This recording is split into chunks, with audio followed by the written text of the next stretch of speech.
Tokyo is one of those cities we just can't stop coming back to. On this trip, we revisited some of our all-time favourite restaurants, discovered a few unexpected hidden gems, and hunted down some of Tokyo's best photo spots. Whether you're planning your own trip, looking for some travel inspiration, or just here for the good vibes, come spend 4 days exploring Tokyo with us.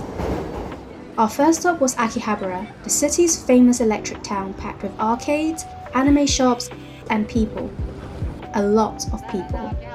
While Aaron happily disappeared into what felt like hundreds of trading card shops, I was much more interested in the plushies. One of the most interesting shops we found was A-Stop, where collectors can rent out tiny display cases to sell anime figures. Some were still sealed, others had clearly been well loved, and it felt like a treasure hunt for anyone into collecting. We also stumbled across a cute railway merchandise shop just outside Akihabara station.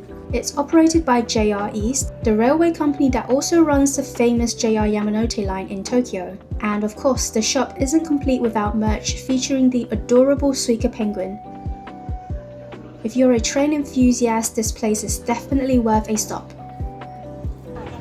As the sun went down, Akihabara completely transformed. The neon lights switched on, the giant billboards lit up, and the whole area became even more vibrant. We stopped at Sujita for a comforting bowl of the famous dipping ramen.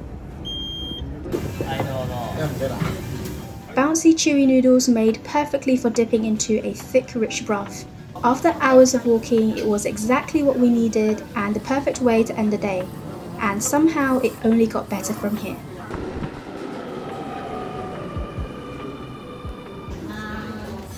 For day 2, we started the day in Sugamo with a visit to Konoye for the famous curry udon.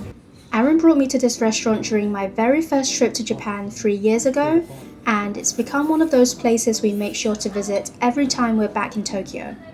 Curry and udon might sound like an unusual combination. It's very Japanese and somehow it just works. The broth is rich, creamy, and incredibly comforting. No trip to Japan feels complete without spending far too much time in a convenience store. Our trip happened to coincide with the opening of Familymart's first flagship store in Tokyo. Famima Park Azabudai is a company with a twist. The concept transforms the everyday konbini experience into a more lifestyle destination. There's an entire section dedicated to the brand's famous Famichiki fried chicken, but also a wall lined with Familymart apparel. We visited just a few days after opening and it was still packed. The Nigo collaboration socks in adult size that we had come for had already sold out, so I ended up grabbing a kids pair instead. Luckily we found the adult version in a regular Familymart, so we stocked up on those to bring home as souvenir for family and friends.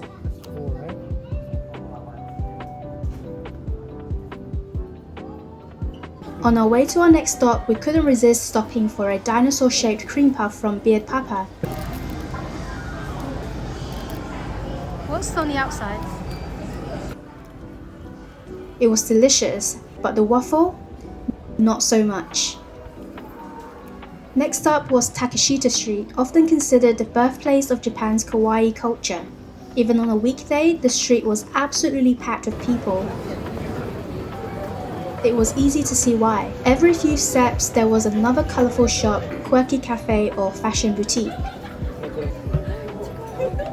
My favourite stop was easily the enormous 3-story Sanrio store.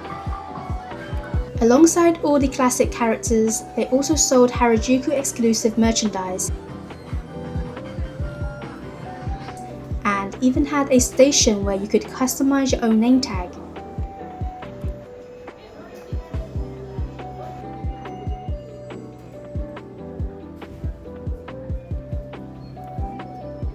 Just around the corner we found another hidden gem, the Japanime Art Gallery.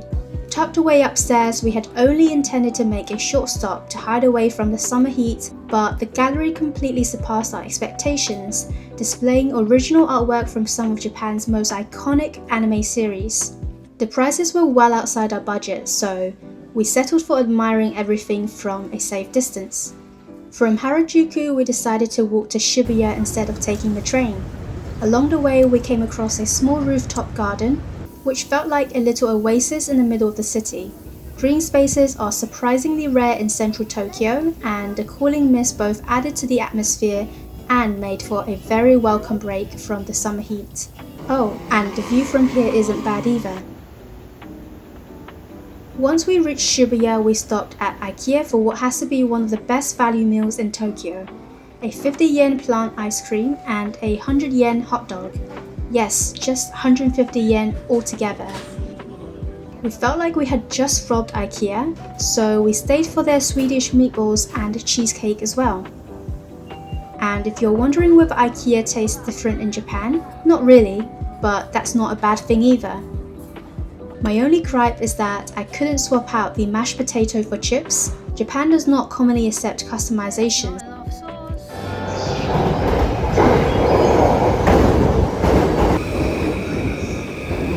The next day, we redeemed ourselves with a more traditional Japanese meal. Komefuku is a restaurant specializing in Teishoku, a balanced set meal served with rice, soup, and seasonal side dishes. What makes this restaurant unique is its focus on rice, sourcing different varieties from farms all across Japan and cooking each batch in clay pots. Our meal began with chilled tofu skin, sashimi, and a light corn soup before the mains arrived. I like the rice. Not sure about the corn soup. It's quite creamy, isn't it?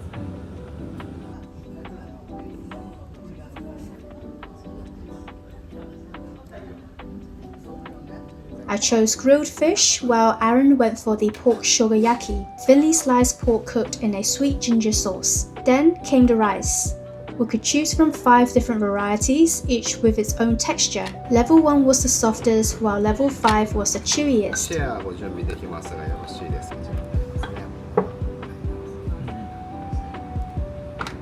I played it safe with a level 3 rice from a pesticide-free farm in Shimane Prefecture, while Aaron went all in with level 5 Hatsushima rice from Gifu Prefecture.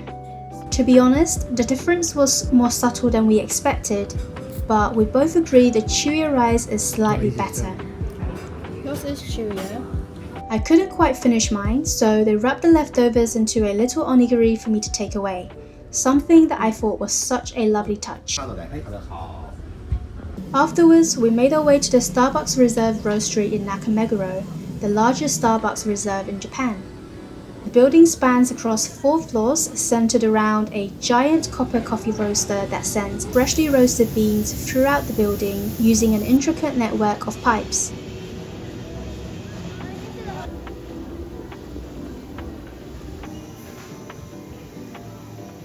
The terrace overlooking Meguro River is especially popular during cherry blossom season, but since we visited in the middle of summer, we were much happier enjoying the air conditioning inside. It's a great place to relax and catch up with friends, and of course enjoy a coffee or tea, or in our case, a soda. This is our view from the window. If there's one dish I recommend trying in Japan, it's Hitsumabushi.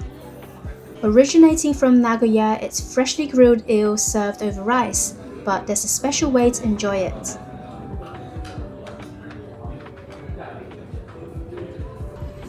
The bowl is divided into 4 equal portions and eaten in 3 different ways. First, taste the eel on its own to appreciate its smoky flavor and crisp texture. Second, add wasabi, spring onion, and seaweed, which makes for a more refreshing and balanced bite. And third, pour over a light dashi broth to transform it into a comforting bowl of ochaske. And for the final portion, simply eat it however you enjoyed it the most. I need to savor my last bites. Preparing eel takes years to master, and after 3 trips to Japan, this is still easily my favorite meal and a must-try when you visit.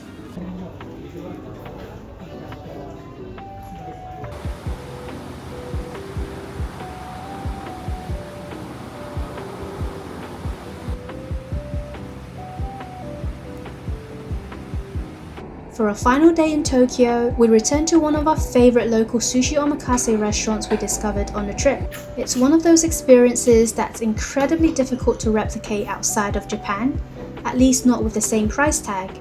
The seafood is unbelievably fresh, and because the chef serves whatever is best that day, you never really know what you will get, which makes every visit feel completely unique.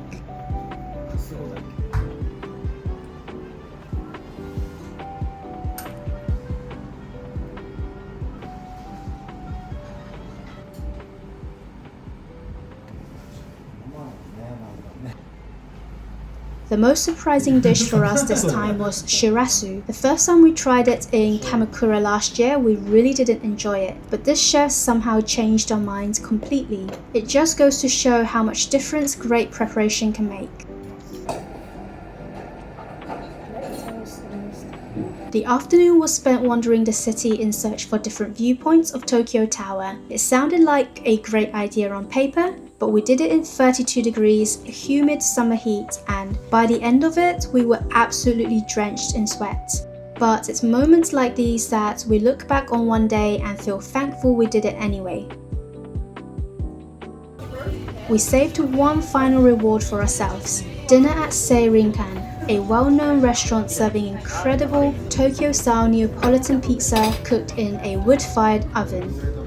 The crust was perfectly chewy and yet crispy, the ingredients were simple and fresh, and it honestly rivaled some of the best pizzas we've had in Europe. It was the perfect final meal before leaving Tokyo. Next up, we're heading north to Hokkaido, our first time visiting Japan's northern island and a chance to finally see its famous flower fields in the summer. We'll see you there.